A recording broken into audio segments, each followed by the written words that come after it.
여러분 안녕하십니까? 반갑습니다. 김동수입니다. 이 시간에는 부동산과 사람 제44화 시간인데요. 오늘은 이런 주제를 택해봤습니다. 땅 잘못 사면 건축도 못하고 자금줄 막힌다. 이런 내용으로 여러분과 함께 하겠습니다. 사실은 땅 투자 시대는 끝난 것 같습니다.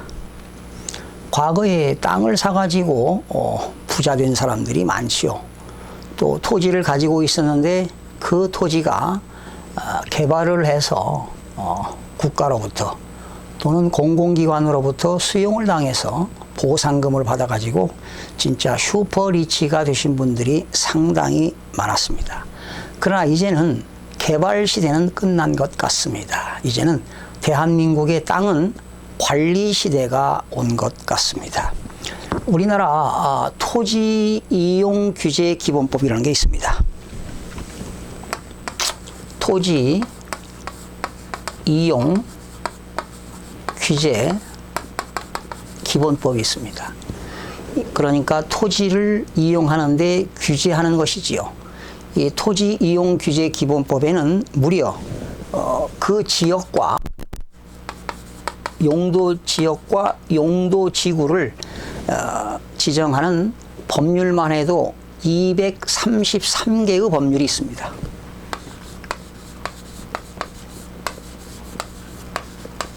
좀 여러분들에게는 어려운 얘기인데요. 대한민국의 토지 이용을 규제하는데 그 법률만 233개가 있다는 겁니다. 어마어마한 수치가 되겠습니다. 그래서 이제는 대한민국은 개발 시대는 끝난 것 같고요. 그러면 토지 이용 규제 기본법에 나오는 233개 법률을 아는 사람이 어디 있겠습니까?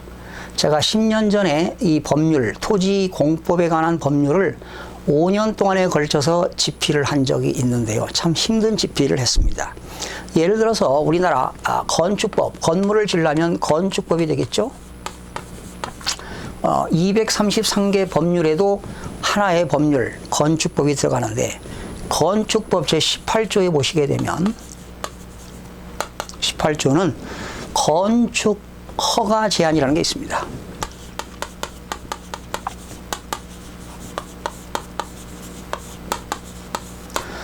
건축 허가권자는 시장군수구청장입니다.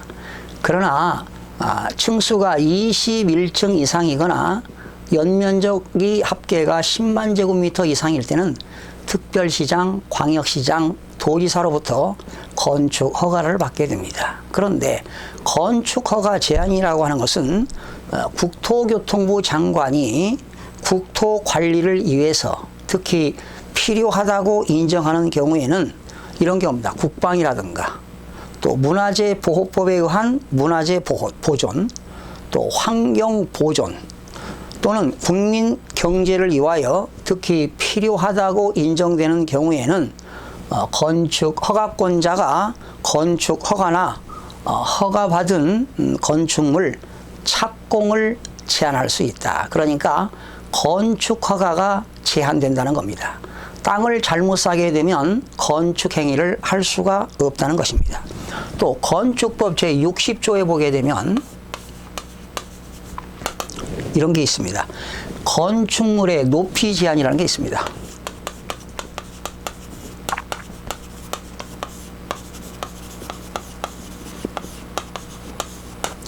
여러분들이 토지를 사가지고 건축물을 5층을 짓겠다고 해서 짓는 것은 아니고 그 지역에 따라서 용도 지역이나 용도 지구에 따라서 건축물 높이를 제한하는 경우가 있습니다.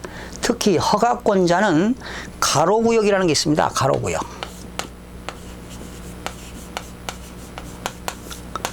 이 가로구역이라고 하는 것은요, 도로에 둘러싸인 일단의 지역을 말합니다. 토지가 있는데요. 토지가 있는데 인근의 도로로 둘러싸인 일단의 지역을 가로구역이라고 하는데요. 이런 가로구역에서는 건축물의 높이를 제한이 있다라는 것입니다. 그러나 외부적으로 건축위원회의 심의를 거쳐서 높이를 완화 적용할 수 있고요.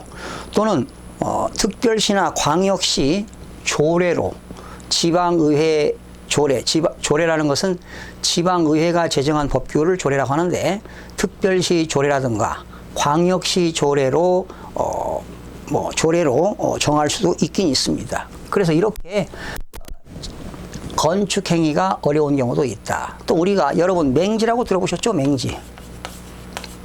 도로가 없는 땅을 맹지라고 하는데 맹지를 사게 되면 건축 행위를 할 수가 없습니다. 또한 여러분 이런 법률이 있죠.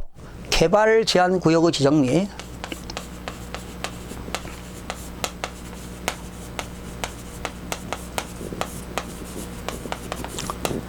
개발 제한 구역의 지정 및 관리에 관한 특별조치법입니다.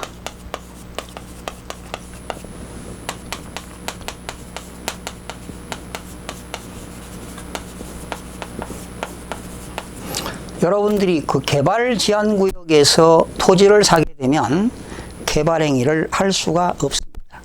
이 제3조에는 개발 제한 구역의 지정이 나오는데 개발 제한 구역의 지정은 국토교통부 장관이 지정하도록 되어 있습니다. 예를 들면 도시의 무질서한 확산을 방지하고 도시 주변의 자연 환경을 보존하여 도시민의 건전한 생활 환경을 확보하기 위하여 그 도시 지역의 개발을 제한할 필요가 있을 때는 국토교통부 장관이 개발 제한 구역을 지정할 수가 있습니다. 또한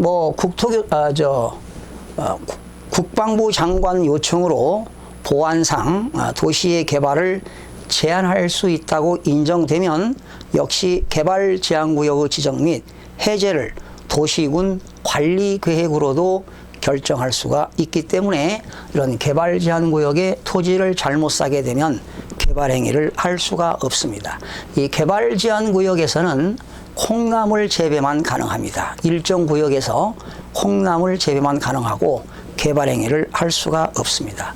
또한 여러분들이 살다 보면 기획부동산에서 전화로 마케팅을 하는 경우를 봤을 겁니다. 좋은 땅이 있으니까 투자하면 수익이 많이 생길 거라고 이렇게 전화를 받는 경우가 있는데 그런데 거의 분할이 안 된 토지가 많습니다. 기획부동산에서 한 필지 전체 땅을 사가지고 공유 지분으로 토지를 파는 경우가 있는데 이런 거 잘못 사면 개발도 할 수도 없고 참 자금줄 묶이고요. 또 처분해도 처분이 안 되는 경우가 많습니다. 그래서 기획부동산에서 과거에 토지 잘못 사람들을 많이 봤는데요. 요즘도 기획부동산에서 이런 토지를 마케팅을 통해서 판매하는 경우가 있는데 산들 아무런 효과가 없습니다. 혹시 여러분들이 주위 사람으로부터 꼭 토지를 사고 싶으면 그 토지의 번지수를 확인해서 여러분들이 여기에 들어가시면 됩니다.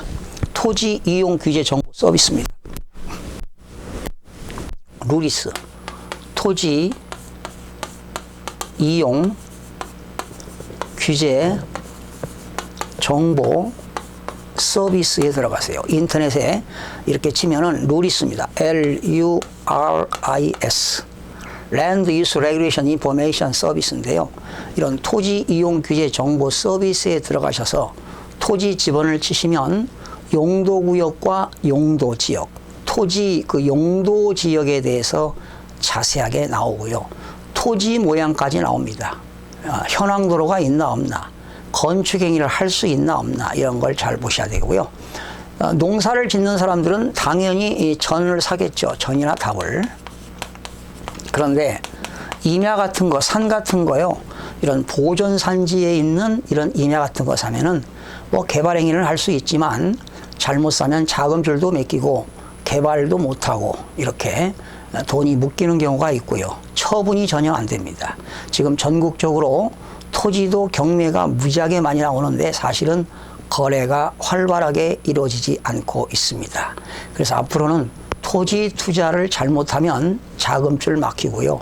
건축행위도 할 수 없고 여러 가지로 불이익이 많다는 것을 여러분들에게 전해드립니다. 그리고 앞으로 이런 기획부동산에서 토지, 좋은 토지 있다고 권유받으면 여러분 아예 투자하지 않는 것이 현명한 방법이라고 생각이 됩니다. 그러니까 앞으로 토지는 효용 가치가 이제는 한계가 왔다. 토지 시장도 한계 시장에 왔습니다. 이제 개발 시대는 끝냈고요.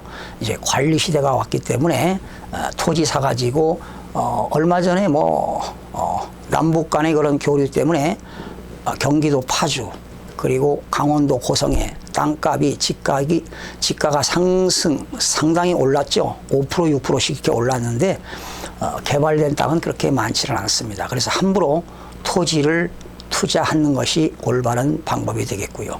특히 신도시 지역에 상가를 분양을 많이 하는데요. 상가, 근린 시설이죠. 이런 상가들 분양 많이 하는데 공실이 많습니다. 지금 서울 명동 지역뿐만 아니라 강남 테헤란에도 빈 공실이 많은 상가들이 많습니다.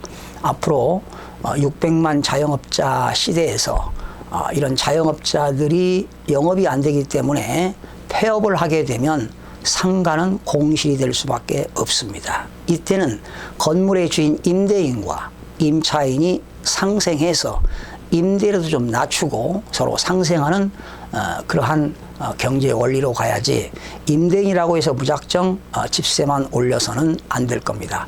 요즘 명동에 집세가 월 4천만 원인 것이 임대가 안 돼가지고 건물주가 2천만 원으로 내려도 이 집은 계약이 이루어지지 않는다고 합니다. 참으로 어려운 시기에 봉착한 것 같습니다. 올해 대한민국은 3만 불이 넘어서 이제 선진국으로 진입했는데 이제 선진국 진입하는 과정에서 과도기인 것 같습니다. 참으로 경기 침체에 소비도 이루어지지 않고 어려움에 봉착하고 있는 시기에 잘못 토지를 투자하면 자금줄이 막힌다는 거 꼭 기억하시기 바랍니다. 시청해주신 여러분 대단히 고맙습니다. 늘 여러분과 함께 공부하는 가까운 이웃이 되도록 최선을 다하겠습니다. 다음 시간에 찾아뵙겠습니다.